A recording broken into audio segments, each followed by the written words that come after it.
Взрывы в Саратовской области, обыски в 2 министерствах, кризис в угольной отрасли. Всем привет, это новости «Воздух» на Ходорковский лайв. Подписывайтесь, ставьте лайки. Мы начинаем. В Министерствах финансов и юстиции прошли обыски по делу о хищениях в Роснано. Как передает ТАСС, следователи изъяли в Минфине и Минюсте ряд документов, касающихся 3 топ-менеджеров компании. Корреспондент агентства сообщил об этом из Мещанского суда, где рассматривали вопрос о продлении ареста вышеупомянутым обвиняемым.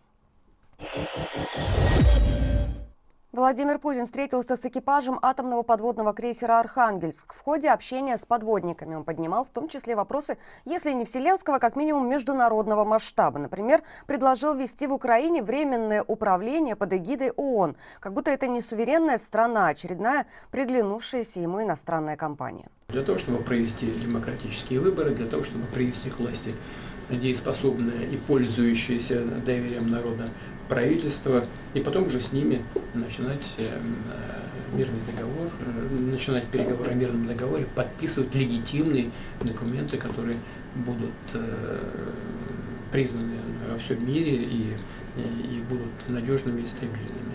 Также он в очередной раз заявил, что не считает легитимным президентство Владимира Зеленского. По его словам, реальную власть в стране удерживают некие националистические подразделения.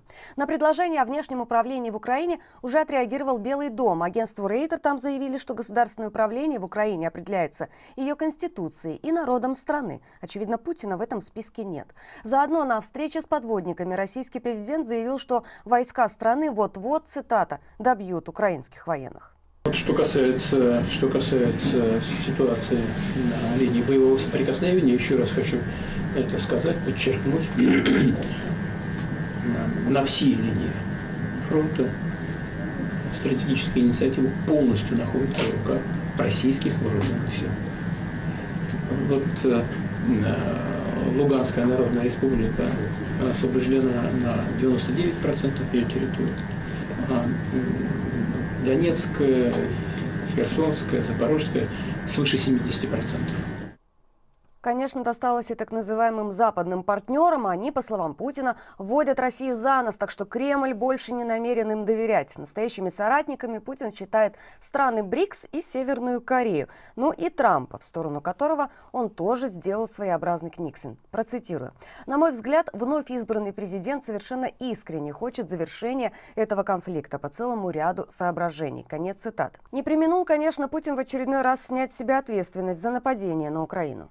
Не мы были авторами и инициаторами начала боевых действий. Они начались после государственного переворота на Украине в 2014 году, который был поддержан западными странами. И после этого фактически начались боевые действия на юго-востоке Украины. Тем временем США сделали Украине новое предложение по полезным ископаемым. Его детали рассказали издания Financial Times и Bloomberg. Их информация совпадает с той, что накануне сообщил депутат Верховной Рады Ярослав Железняк.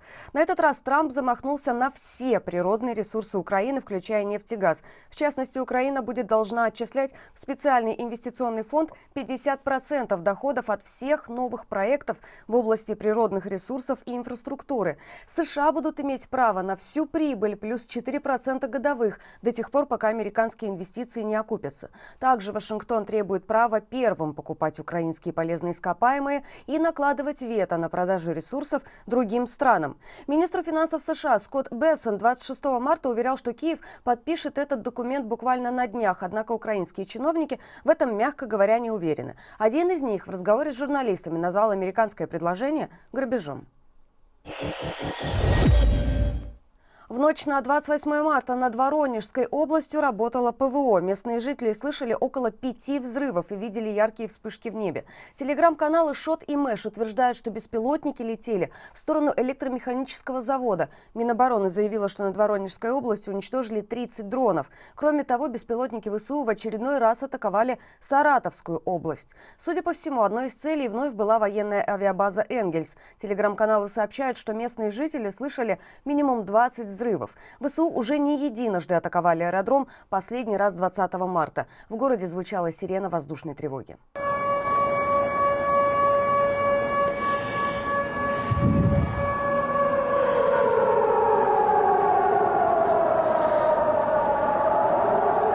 Украинский телеграм-канал «Акселенова Плюс» утверждает, что в Саратове горит научно-исследовательский институт химических источников тока. Он производит резервные источники тока для автономного электропитания техники. При этом российская армия накануне обстреляла Херсон. По данным местной службы по чрезвычайным ситуациям, погибли 2 человека, пострадали 5. Глава областной администрации Александр Прокудин сообщил, что в центре города повреждены жилые дома, а также здание железнодорожного вокзала. При этом во время тушения пожара спасатели попали под атаку дрона, из-за чего им пришлось прервать работу. Прокудин также утверждает, что российские военные ударили артиллерией и по энергетической инфраструктуре.